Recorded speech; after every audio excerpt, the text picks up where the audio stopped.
Morning. So in this video, I'm going to talk to you about pre-emergent, and I'm going to talk to you something a little bit different, not about the product, but timing, and why people often have problems with their pre-emergent application. Then after that, I'm going to sort of slow down. I'm going to take you around here and show you some crazy stuff that's going on, because I'm getting ready to leave here for a couple weeks and I'm doing some crazy, stupid stuff. So here we go. Morning. That's looking a lot better, isn't it? That's that common Bermuda germination that we're working on back here. And 2 days ago, I just put down my last seeding because we have rain events coming in. Because guess what? Times are changing.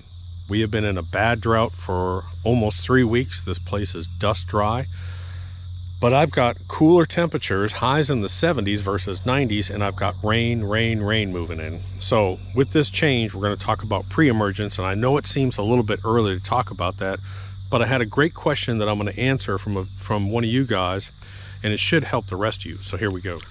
Okay, so before I begin, don't forget the lawn guides cover a lot of this. The lawn guides are free, lawncareguide.com, freelawncareguide.com. That's the cool season. And at the top is the link to the Bermuda and the Zoysia calendars, product links, questions and answers. Over 2 million people have used those sites because we just built them and put them up, and we don't ask for anything. We don't want your email, contact information, nothing. Just go use them, bookmark them, save them.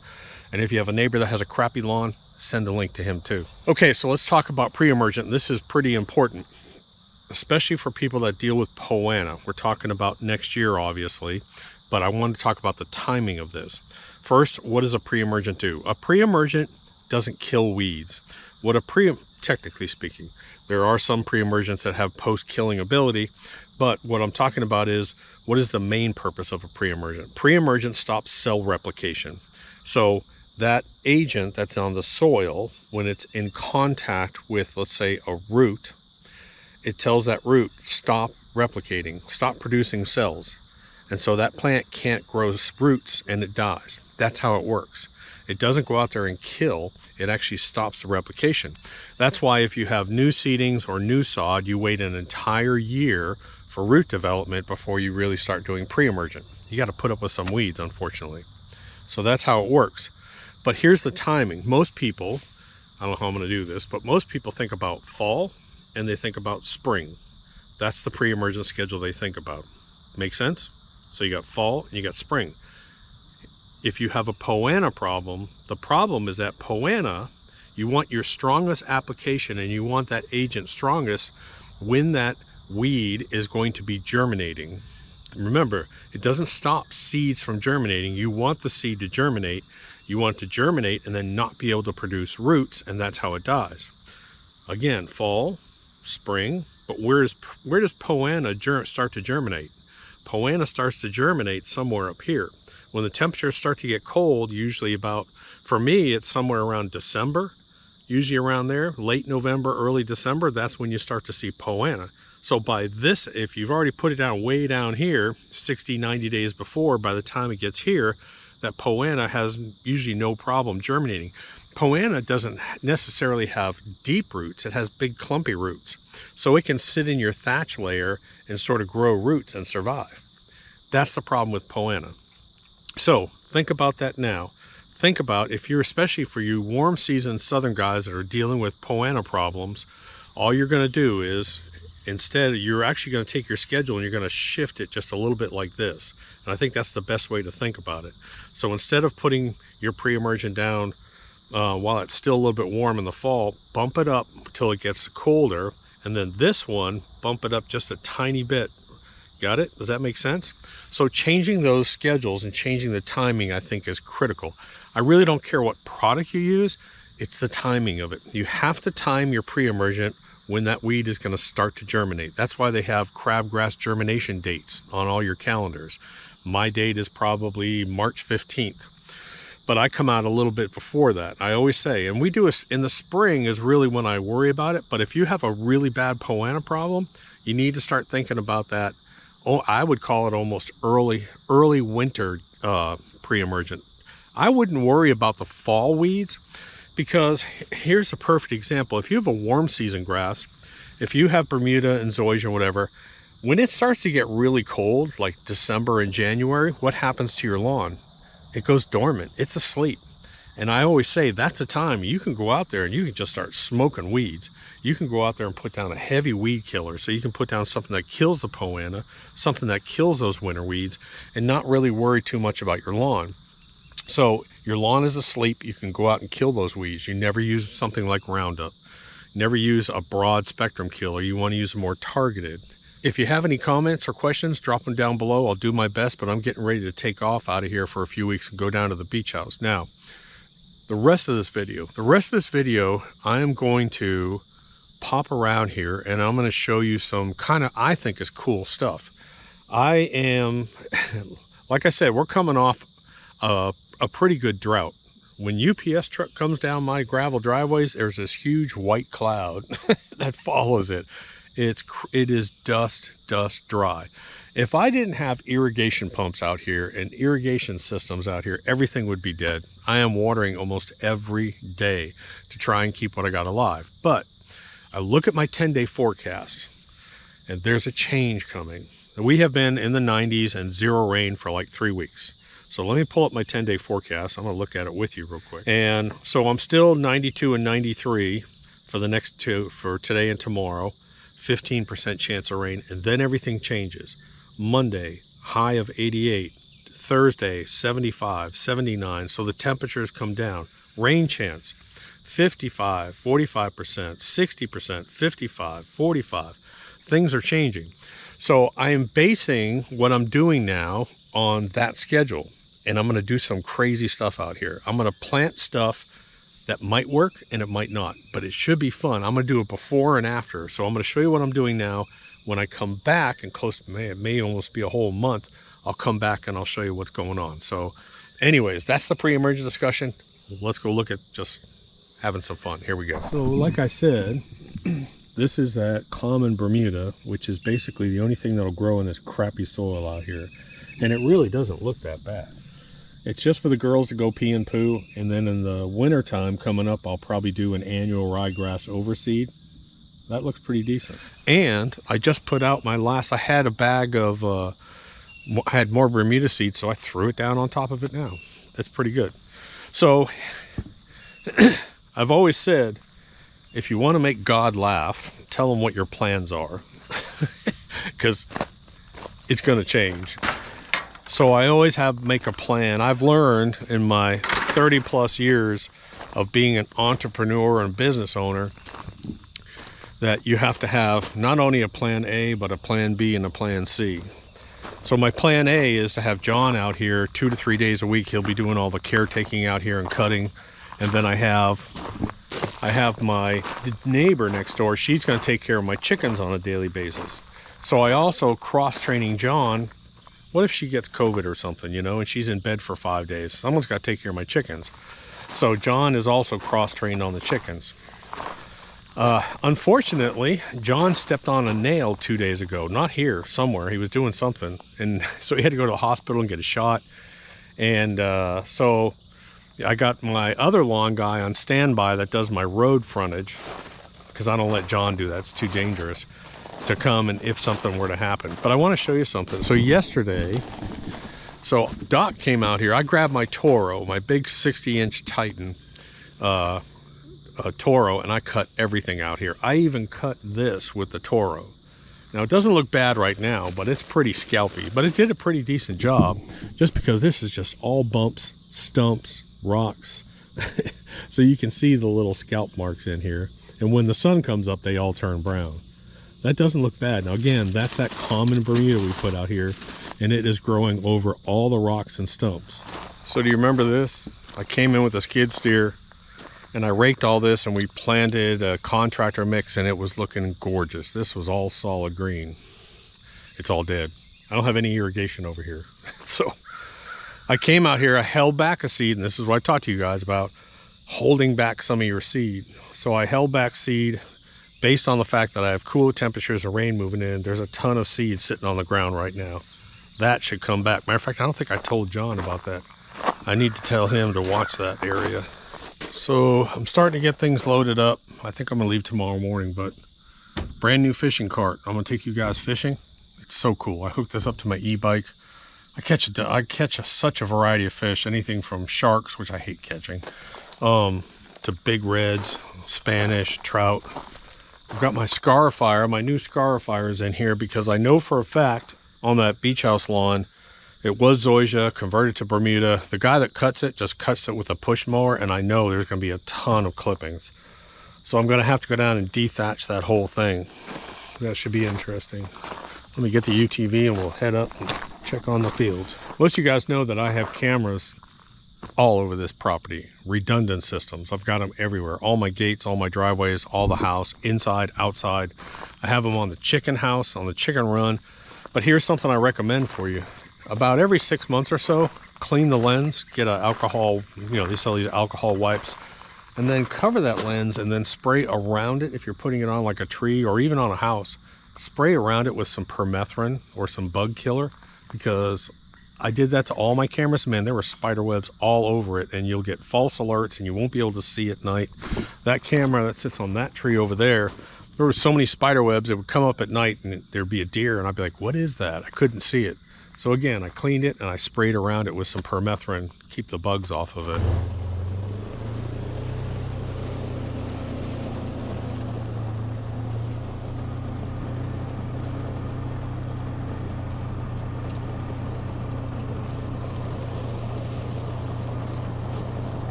Man, these fields look so good.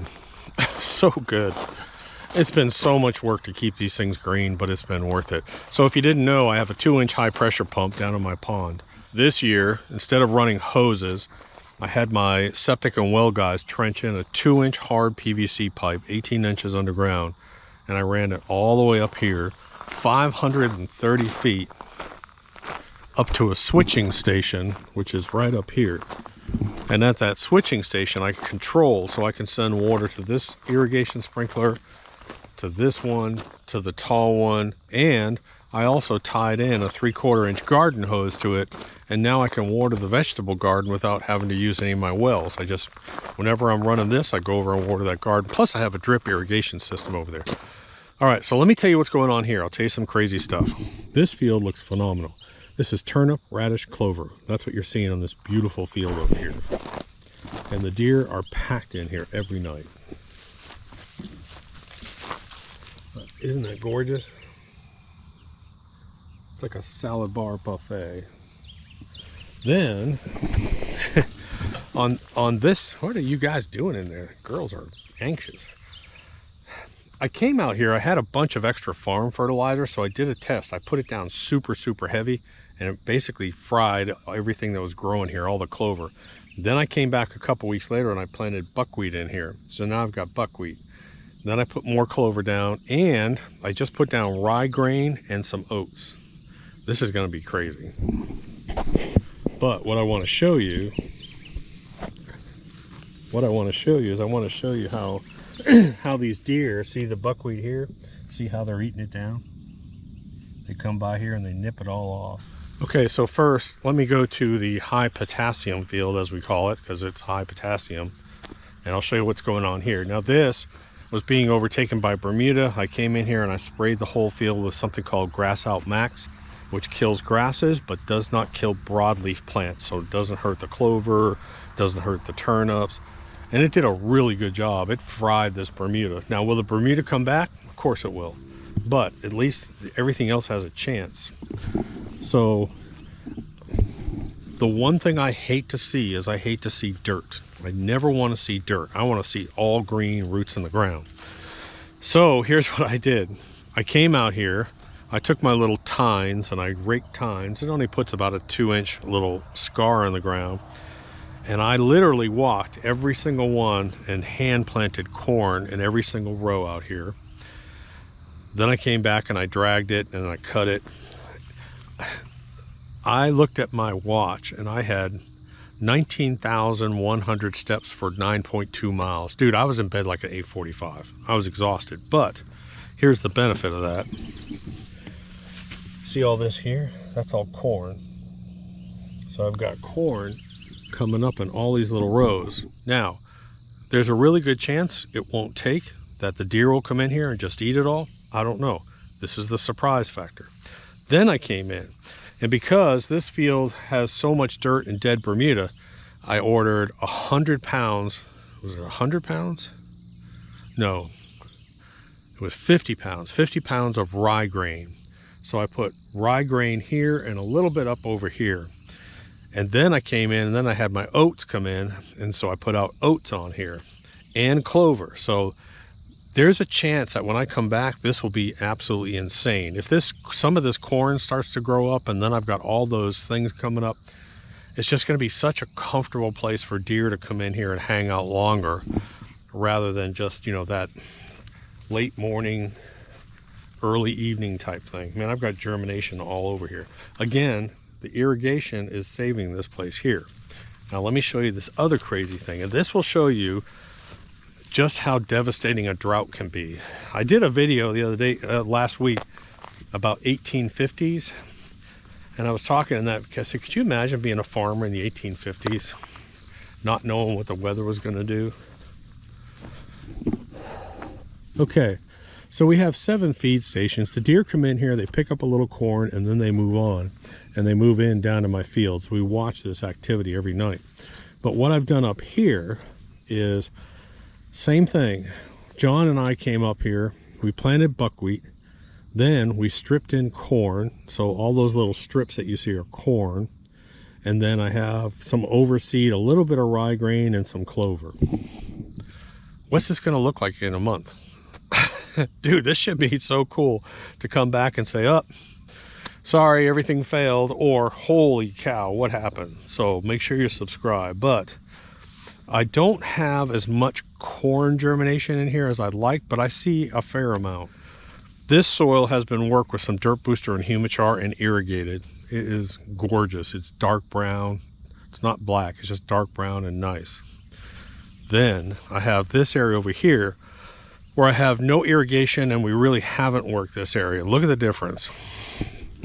Pretty dark brown dust bowl. Is this crazy or what? Look at this. So a lot of my deer, especially the big bucks, will come in from this area. They travel through this conifer forest over here. They pop into the fields. But look at this.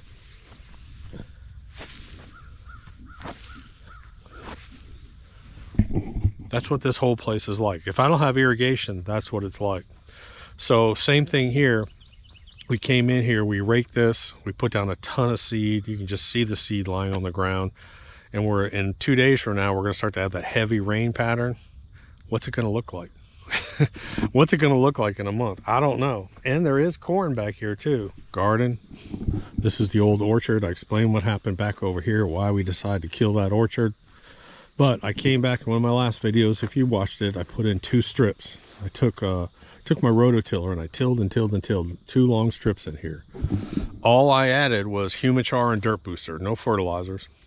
And I planted watermelon and pumpkin because I have a 60 to 70 day growing window if I don't have an early frost. So there's a good chance. Plus, if I don't use them, the girls will eat them. The girls would love to have some watermelons and pumpkins. But then I also had a couple extra squash seeds and some seed corn. So look at this.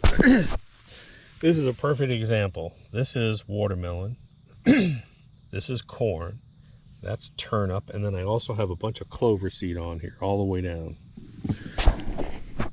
What's this going to look like in a month? I have no idea. It should be crazy.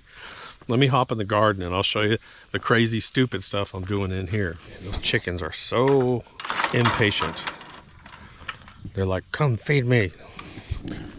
Green beans, I got a ton of green beans that are sitting there. My neighbor who does my chickens is gonna come in here and get some of this produce. This is daikon radish. That's that big white radish. It's great in salads, and plus you can cook it. Old butternut squash, zucchini, and old yellow squash. Look at that. Now this is just probably a quarter of what we pulled out of here. This is the stuff that really isn't all that ripe. Good Lord. I planted winter spaghetti squash in here. I planted a new type of squash in here I've never seen before. It looks like zucchini, but it's smaller and it's yellow. Then I have tomatoes. My pepper plants are great. I probably have 100 green peppers there. I have tomatoes over there.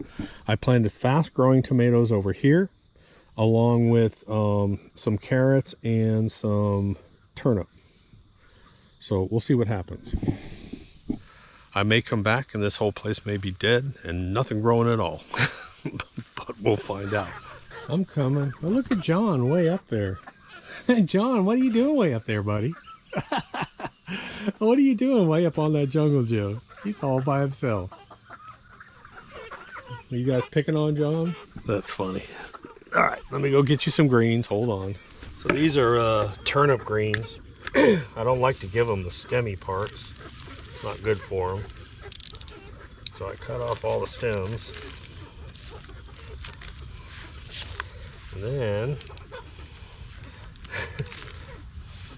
you take the turnip greens and you cut them very, very small before basting them for 25 minutes. Oh.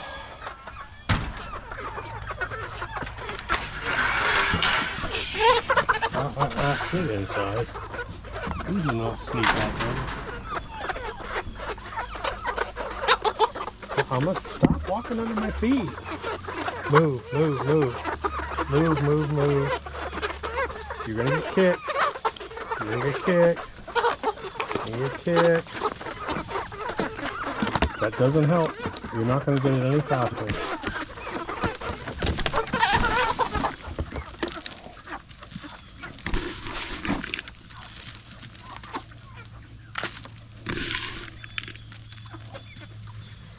Watch out. Here, John, you want some grubs? Here, buddy. Here's some grubs. Get you some grubs.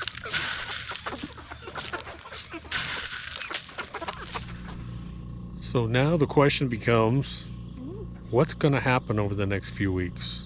Is it going to rain? Are the temperatures going to be good? Is all this seeding going to just explode, or is it going to completely fail? I have no idea. It's going to be so much fun to come back and show you guys exactly what has happened here and all this work we've done here. What happened? Did it work? Did it fail? I don't know. I got wood ducks flying in right now. Man, I've got a ton of wood ducks down in here. We've taken care of this raccoon infestation back here. I think year to date, I think it's 128 raccoons we've taken out of that back area. Now, every morning I come out here, I have 15 to 20 wood ducks. I'm starting to see some turkeys. Of course, the chickens are safe now, but man, it was just infested back there. I came out here, I shut off my fountain. I don't want that running while I'm gone. And I put in more pond dye and I put in an algicide, so we should be all good. The pond dye just keeps the sun from penetrating. The algae needs sunlight, so it sort of limits it. But anyways, make sure you subscribe, make sure you turn on that notification bell. I'll show you what's going on down at the beach house. We'll do lawn work down there. I gotta do some stuff around the house, and of course I'll take you guys fishing down there because it's a bunch of fun. And then we'll come back here and we'll see what the hell happened. Thanks for watching. Talk to you later. Give it a thumbs up if you don't mind, or thumbs down, either one. Later. Doc.